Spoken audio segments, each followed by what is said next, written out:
Ce matin, en me dirigeant vers la salle de sport, je suis tombé, tu sais, sur un de ces kiosques qui affiche donc des panneaux publicitaires et il y a une scène de théâtre, une pièce de théâtre qui est à l'affiche actuellement qui s'appelle La femme est le meilleur ami de l'homme et ça me donne envie de te partager un concept extrêmement puissant dans cette vidéo. Si tu es une personne qui a une facilité extrême à sociabiliser, voire à rentrer en séduction avec une personne du sexe opposé, voire même du même sexe, cette vidéo va pas beaucoup t'intéresser. Par contre, si tu as des difficultés avec le sexe opposé, c'est-à-dire si une personne du sexe opposé t'impressionne de prime abord, si tu es dans le cas où tu perds tes moyens, rien qu'à l'idée de parler à une personne du sexe opposé, si ton expérience vécue et ton conditionnement dans la relation homme-femme est plutôt négatif, ou bien si tu penses qu'une femme n'a rien à faire sur un terrain de foot et qu'un homme qui bosse assez fort dans un salon de coiffure n'a pas sa place, ça c'est des conneries.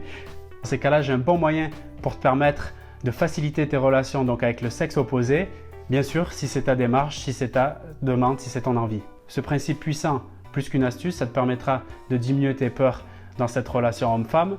Ça te permettra donc de voir la relation sous un angle complètement différent et surtout ça te permettra de devenir attractif et de sortir du lot. Je ne sais pas si tu as déjà vécu en couple ou si tu as eu l'occasion de vivre une relation forte avec quelqu'un du sexe opposé, mais si c'est le cas, tu remarques que dans une relation de couple épanouie, ce qui fait d'ailleurs que c'est épanoui, ce qui apporte la joie dans le couple, la confiance, la sérénité, même l'ambiance au sein du couple, c'est quand une des deux parties déclare avec un grand enthousiasme, par exemple au moment d'aller se coucher après avoir fait des jeux, déclare « Ah, c'est trop bien avec toi, on s'amuse trop, j'ai l'impression que je suis avec ma meilleure amie ».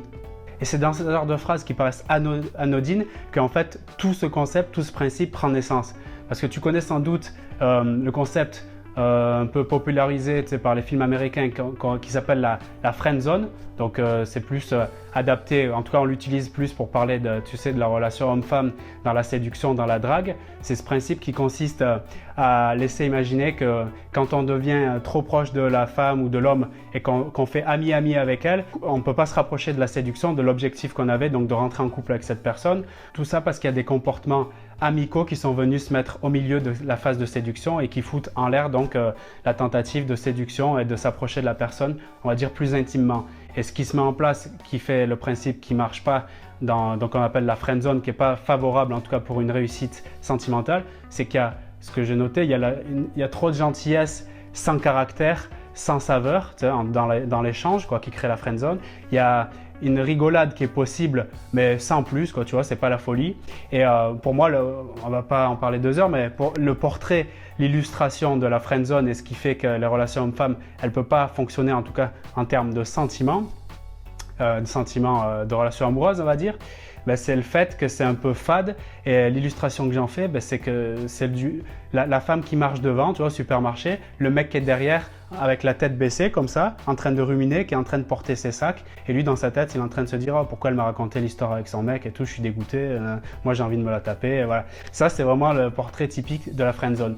Et le concept que je veux t'apporter là et qui est extrêmement puissant, que franchement moi j'utilise depuis franchement pas mal d'années inconsciemment, mais maintenant voilà, on va dire je l'ai mis sur papier et c'est pour ça qu'il est encore plus puissant, c'est le concept de la best friend zone, c'est-à-dire d'aller plus loin que simplement être l'ami qui porte le sac derrière, mais se comporter comme un meilleur ami, c'est-à-dire oser taquiner, c'est-à-dire provoquer des fous rires partagés, tu vois, avec un grand enthousiasme, une grande sincérité dans les fous rires, anticiper les besoins de l'autre, tu vois, c'est-à-dire bien le connaître, savoir dire non, donc s'affirmer, mais avec humour, tu vois, pas en étant pas sûr de soi, dans l'inquiétude de l'affirmation.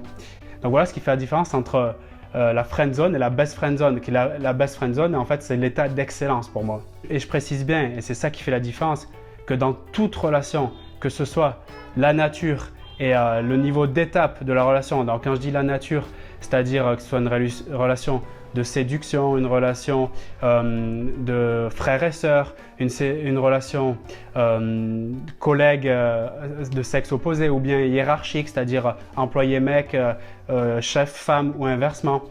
Donc ça, c'est par rapport à la nature. Et les étapes, c'est phase d'approche, connaissance, entretien, consolidation, tu vois. Peu importe donc la nature ou l'étape des relations, c'est là que tu vois que ce principe c'est un principe que j'appelle une loi même universelle parce qu'elle est adaptable dans tous les domaines, pas que dans la séduction. Comme on parle de friendzone, c'est très limité, alors que la best friendzone, c'est un état d'esprit encore plus fort qui fonctionne à tous les niveaux de relation et à toutes les étapes de la relation. Si ça t'intéresse de surmonter tes peurs par rapport à cette relation homme-femme et si tu as envie de développer donc, des relations de meilleure qualité, moi ce que je te propose c'est de faire ça, de commencer à faire ça un peu comme un jeu, comme un test, tu vois, sans se prendre la tête, tu vois, que ce soit dans la phase d'approche ou quand tu connais déjà un peu la personne, tu te comportes dans cet état d'esprit. La femme, c'est le meilleur ami de l'homme. L'homme, c'est le meilleur ami de la femme. Tu vois, tu penses vraiment comme ça et toutes les actions, toutes les décisions que tu prends, elles sont liées à cet état d'esprit. Et tu verras que tout devient facile à ce moment-là. Et la perception qu'a la femme, l'homme en face quand tu interviens avec cet état d'esprit est beaucoup plus naturelle et les relations, donc l'approche, la connaissance, l'entretien et la consolidation devient beaucoup plus simple, quoi. C'est-à-dire, c'est impressionnant. Donc, ça te permet vraiment de te détendre et d'avoir des relations de meilleure qualité. Moi, je t'invite, si ça te parle un peu ce principe de best friend zone, ou si tu as des expériences, je sais pas, que tu as envie de partager, de le faire dans la zone commentaire. Je serais curieux de voir quel partage tu peux faire et puis aussi de répondre, d'interagir avec toi et avec les autres. En plus de ça, si tu penses que tu es un peu just dans ta manière d'approcher, dans ta manière de communiquer, je te propose un guide que je t'offre directement. Tu le retrouves dans le premier lien là sous la description de cette vidéo. Ça te permettra d'enrichir tes conversations. Je te propose 25 façons d'ailleurs de le faire. Il est particulièrement intéressant justement si tu as des difficultés à interagir avec quelqu'un du sexe opposé. Donc tu trouveras vraiment toutes les armes pour réussir tes conversations. Sens-toi libre de le télécharger directement. On se retrouve directement dans la première vidéo de ce guide. Et sinon, je te dis à demain pour la prochaine vidéo. Salut!